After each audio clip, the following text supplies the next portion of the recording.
Louange est à Allah et que Allah élève en degré le prophète Muhammad sallallahu alayhi wa sallam.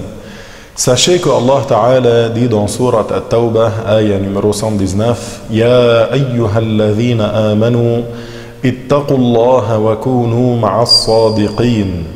Cela signifie, ô vous qui êtes croyants, faites preuve de piété à l'égard de Allah et soyez avec les véridiques. Mes frères et sœurs de foi, Allah subhanahu wa ta'ala nous a ordonné d'accomplir le bien et il nous a interdit de faire le mal. Il en est de même de la part de son messager honoré, sallallahu alayhi wa sallam. Notre Seigneur l'a envoyé pour enseigner aux gens le bien, pour les appeler à adopter les excellents comportements et aux meilleurs d'entre eux.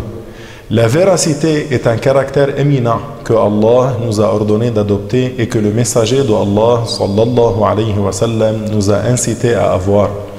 Par opposition, parmi les caractères les plus laids que Allah a interdits, il y a le mensonge.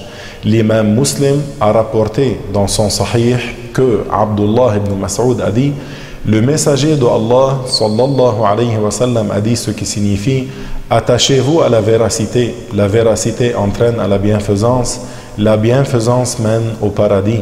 L'homme qui persévère sur la véracité et qui cherche à être véridique sera inscrit selon le jugement de Allah en nombre des véridiques.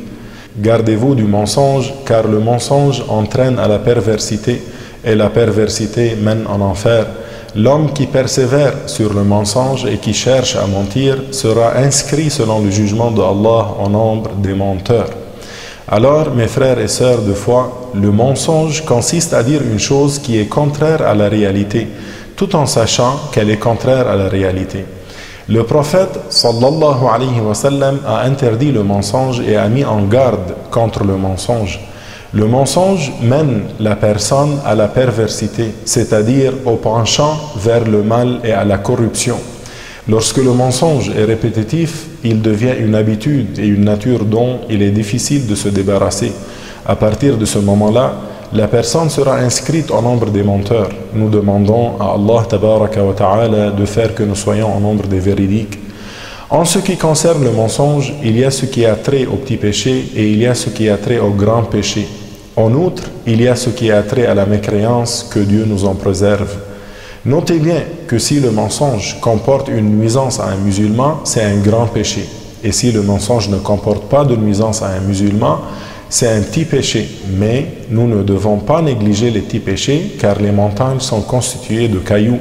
L'imam Ahmed et At-Tabarani rapportent que le prophète Muhammad sallallahu alayhi wa sallam a dit, ce qui signifie: méfiez-vous des petits péchés. Alors, les petits péchés sont une cause qui amène la personne à commettre les grands péchés. Il se peut même qu'il l'amène à commettre de la mécréance. C'est pour cela qu'un savant du Salaf a dit: les péchés mènent à la mécréance, tout comme la fièvre mène à la mort. Que Dieu nous préserve de tout le mal. De plus, parmi les mensonges laids, il y a le fait de mentir au sujet du messager de Allah sallallahu alayhi wa sallam. C'est ainsi que le prophète alayhi salatu wa sallam a dit, ce qui signifie: celui qui m'attribue mensongèrement des paroles, qu'il se prépare à occuper sa place en enfer. Ce hadith était rapporté par Al-Bukhari et Muslim. Si dans ce mensonge, il y a le fait de rendre licite quelque chose interdit par l'unanimité des savants, qui est connu comme d'évidence dans la religion comme étant interdite, telle que la fornication, la sodomie, l'assassinat, le vol, alors que la connaissance du jugement n'échappe pas à la personne, cela est de la mécréance, wal'iyadhu billahi ta'ala. Ainsi, le fait de considérer interdit quelque chose de clairement licite par l'unanimité des savants, qui est connu comme d'évidence dans la religion comme étant licite, tel que la vente ou le mariage, alors que la connaissance du jugement n'échappe pas à la personne qui le renie. Cela est de la mécréance, que Allah Ta'ala nous en préserve. En effet, le mensonge est interdit, que la personne le dise par plaisanterie ou en étant sérieuse. C'est ainsi que le prophète sallallahu alayhi wa sallam a dit au sujet du mensonge, ce qui signifie: le mensonge n'est autorisé ni dans le sérieux ni dans la plaisanterie. Et le prophète sallallahu alayhi wa sallam a dit, ce qui signifie: malheur à celui qui dit des paroles et ment pour faire rire les gens, malheur à lui, malheur à lui. Rapporté par l'imam Ahmed dans son Musnad. Puisque le mensonge est illicite, alors il convient de mettre en garde contre ce que certains appellent le mensonge du 1er avril ou poisson d'avril. Le mensonge est interdit, qu'il soit le 1er avril ou ailleurs. Parmi les conséquences de pareils mensonges, et dans beaucoup de cas, il y a le fait de faire peur à un musulman. Par exemple, le menteur lui dit « ton fils est mort » ou « il est arrivé telle chose à ta femme ». Il lui fait très peur. À ce sujet, il est rapporté dans le Musnad de l'imam Ahmed que le messager sallallahu alayhi wa sallam a dit ce qui signifie « il n'est pas licite aux musulmans d'effrayer un musulman ».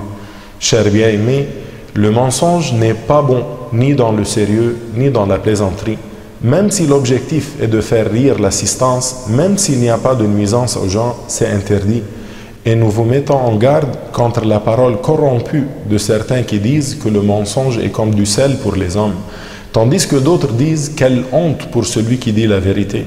Ces paroles sont de la mécréance claire, car la première comporte une appréciation de ce qui est connu comme d'évidence chez les musulmans comme étant laid dans la religion, et dans la seconde, il y a le fait de considérer laid ce qui est connu comme d'évidence comme étant bien dans la religion. Toutes les deux entraînent un démenti de la religion, que Allah Ta'ala nous en préserve.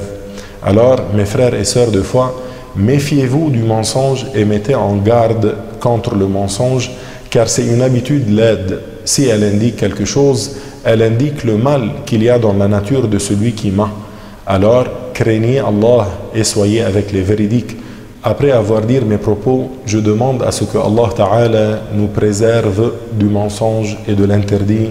Et Allah Ta'ala, c'est plus. Walhamdulillahi Rabbil Alamin.